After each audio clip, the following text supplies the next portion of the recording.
reservations in two-way slabs by means of yield lines. This video deals with cases 31 to 35. It's about a slab on two opposite sides simply supported and the two other opposite sides fixed with fixed end. This will deal with case 35, which is a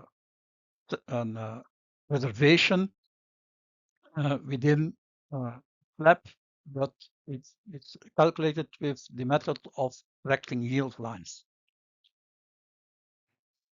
Case 35 is in fact the most general case for reservation on any place in the slab.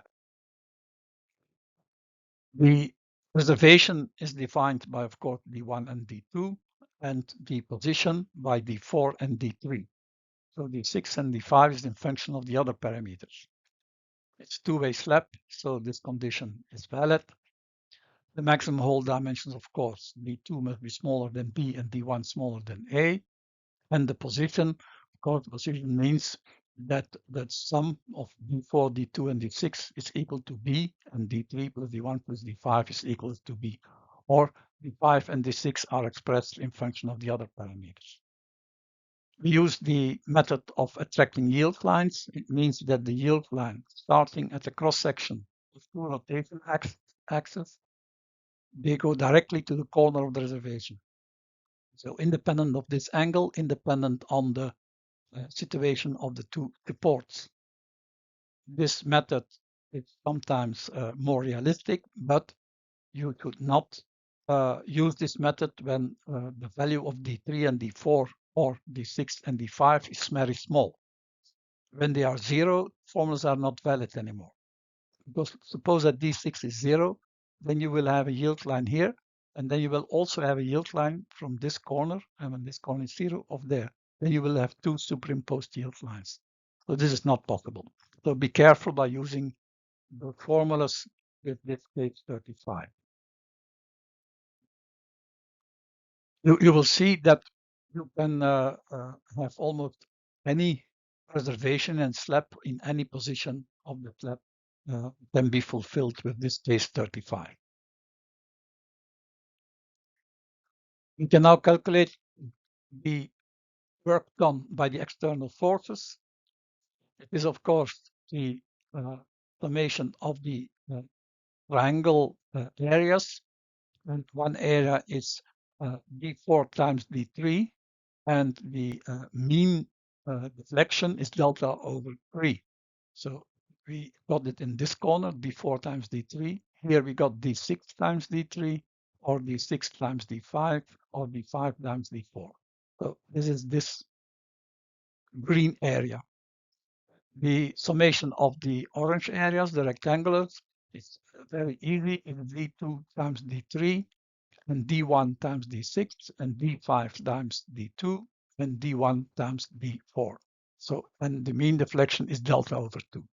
So in fact, it's a very simple formula. And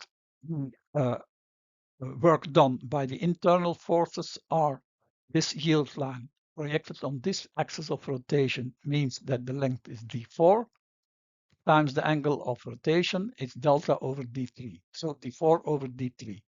And on this line projected on this axis is D3 on D4. And so we'll do for every corner of this.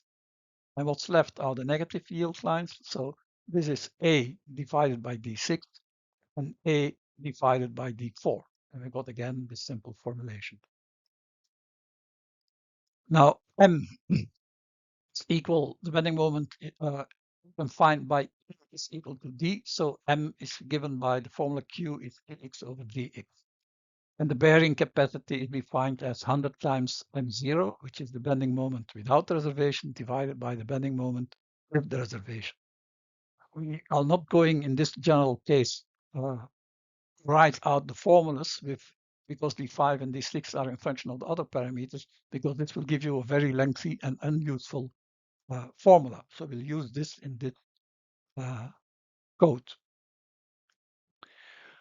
Of course, we use dimensionless parameters, and the conditions we must not forget is written here. So alpha is between 1 and 2, and alpha 2 smaller than A, and alpha 1 smaller than 1.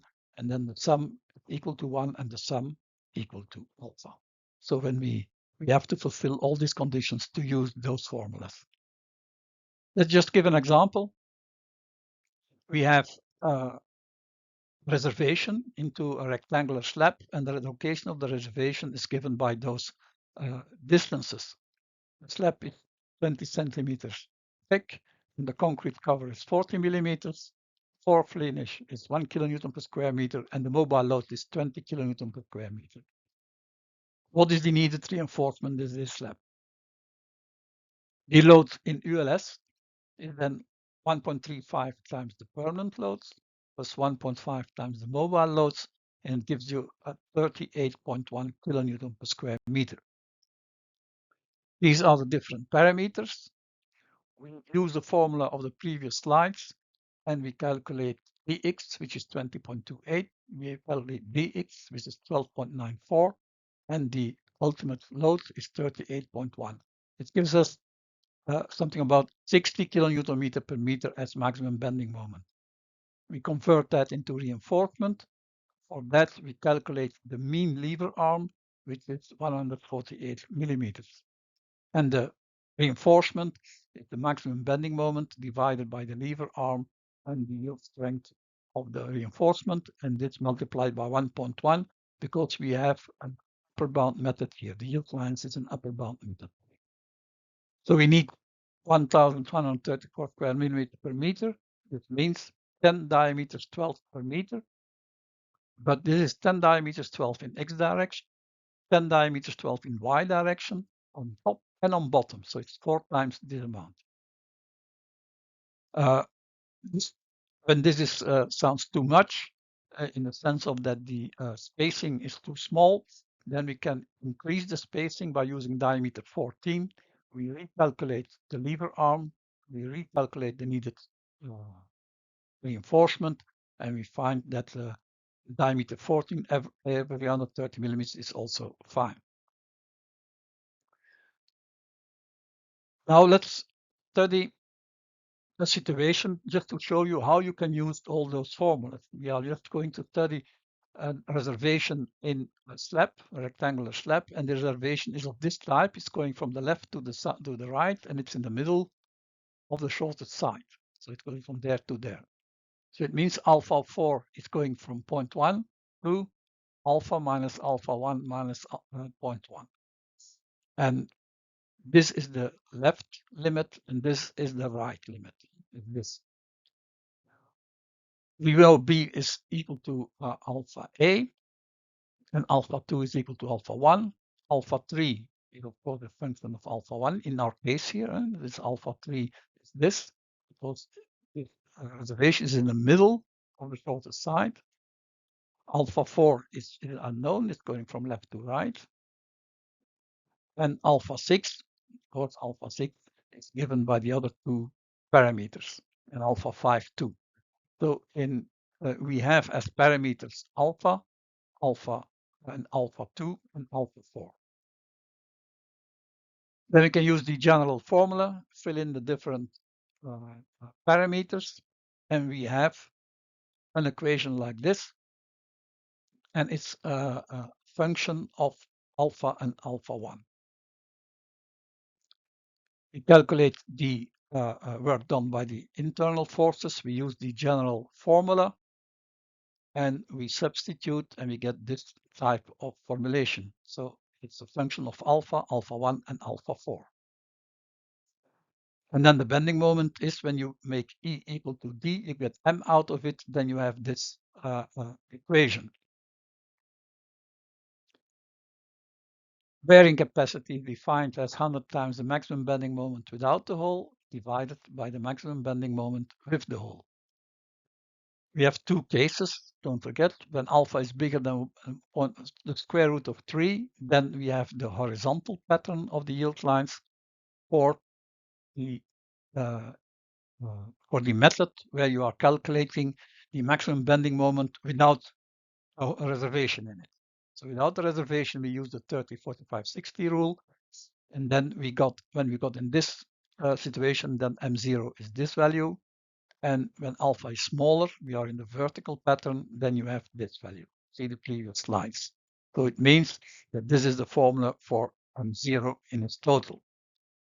And the bearing capacity, of course, is then a function of alpha, alpha 1, and alpha 4, and is given by this equation. We can now put this in function of alpha 4, which is the horizontal position of the reservation, alpha 4 going from 0.2 to 1.2.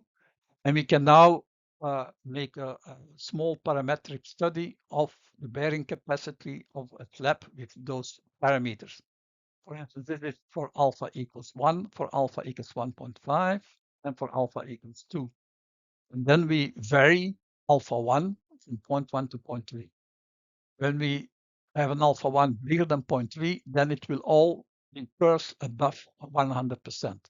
So we are now in our study interested in all the values that are decreasing the bending capacity, the bearing capacity of the slab. So you see from this small parametric study, you see already that alpha 1 must be smaller than 0.3.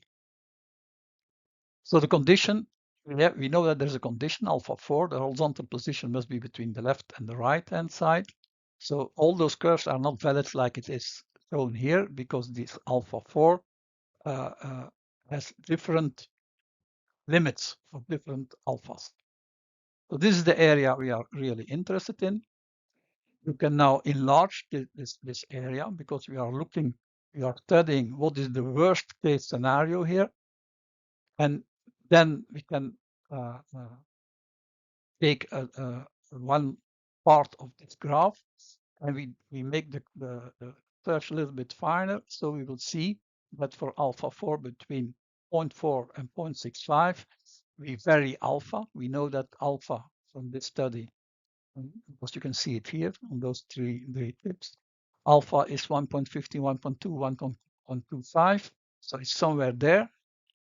And that are those three full line curves. And you see that the minimum is almost the same. Even if we vary the parameter alpha 1, it is still not going further than 92.5%.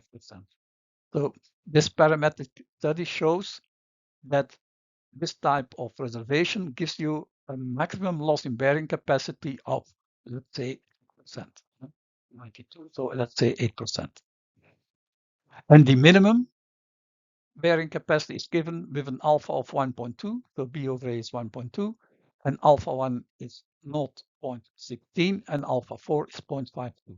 So you know that if you make a reservation like this, you will have the minimum bearing capacity. You can also, from the previous graph, you can take one out of it, one graph out of it. And I've taken, for instance, as an example, the 1.5 alpha, 0.1 alpha 1, and alpha function of alpha 4. Then you have this type. Then you see that for this point, for instance, for alpha equals to alpha 4 equals to 0.471, which is here. This is the bearing capacity of 100, which looks like that. On the other side, you have also 100%, which is for alpha 4 equals to 0.9. And then the absolute minimum is for alpha equals 4 equals 0.7, and it's in between. And you lose 5% with this configuration.